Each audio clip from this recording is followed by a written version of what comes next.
Hello बच्चों, आज हम 10th क्लास का चैप्टर त्रिकोणमिति का परिचय करने जा रहे हैं और यह चैप्टर आपका 12 मार्क्स का आता है एग्ज़ाम में। ओके, तो त्रिकोणमिति ये नाम से क्लियर है कि ये जो त्रिकोणमिति है यह समकोण त्रिभुज के कोणों और भुजाओं के बीच में संबंध से रिलेटेड है। ओके, अब समकोण त्रिभुज होता क्या है? जिसमें एक कोण 90 डिग्री का होता है और बाकी दोनों कोण न्यून कोण होते हैं, यानी कि 90 से कम होते हैं। ऐसे त्रिभुज को हम क्या कहते हैं? समकोण त्रिभुज। और जो न्यून कोण है उसको हम थीटा से डिनोट कर सकते हैं। ओके, अब देखो, जो भुजा 90 डिग्री के एक समकोण त्रिभुज में जो भुजा 90 डिग्री के सामने होती है उसको हम कहते हैं कर्ण, जिसको हम H से दिखा सकते हैं। जो थीटा के सामने होती है उसको कहते हैं लंब, जिसको हम P से दिखाते हैं। और जो थीटा और 90 डिग्री के बीच की साइड होती है उसको हम कहते हैं आधार। तो इस तरीके से समकोण त्रिभुज की तीनों भुजाओं के हम नाम डिसाइड करते हैं।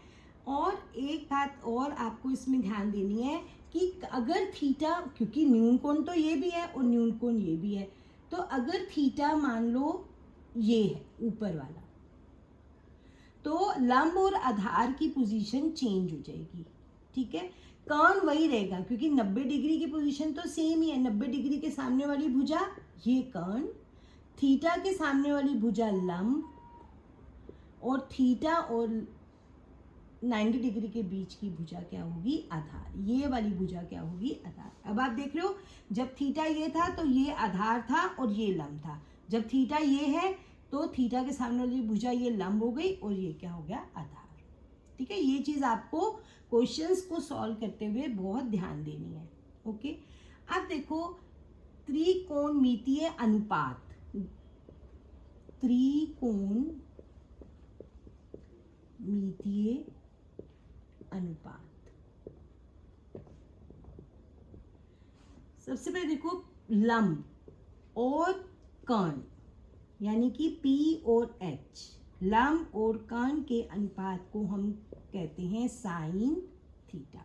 ये क्योंकि इनका रिलेशन क्या है भुजाओं और कोण का, तो P और H का जो भुजाएं हैं इनके अनुपात को हम कहते हैं साइन थीटा। B यानी कि आधार और कर्ण के अनुपात को नाम दिया गया है कॉस थीटा। और P और B यानी कि लंब और आधार के अनुपात को नाम दिया गया है tan थीटा।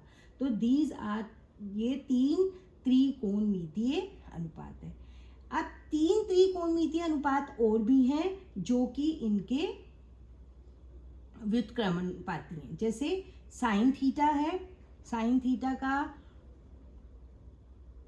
क्या होगा? H/P, और साइन थीटा का हो जाएगा, इसको हम नाम देते हैं कोसेक। इसके रेसिप्रोकल को हम क्या नाम देते हैं? Cosec theta.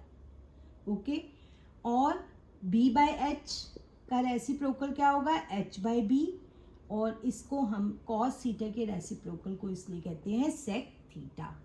और P/B का रेसिप्रोकल B/B, और इसको कहते हैं कॉट। ओके, तो 6 ट्रिग्नोमेट्री या त्रिकोणमितीय अनुपात है। अब बच्चों को कई बार कंफ्यूजन हो जाता है कि साइन का सेक है, तो हम इसको याद करने का तरीका ये है कि जो S का रेसिप्रोकल है वो C से स्टार्ट होगा। साइन का कोसेक, कॉस का सेक, या कोसेक का साइन, देखो ये C से है तो ये S से है, sec and cos. This is the way of learning. और tan थीटा का रेसिप्रोकल कॉट थीटा। ओके, तो इसके आगे का मैं आपको नेक्स्ट वीडियो में बताऊंगी।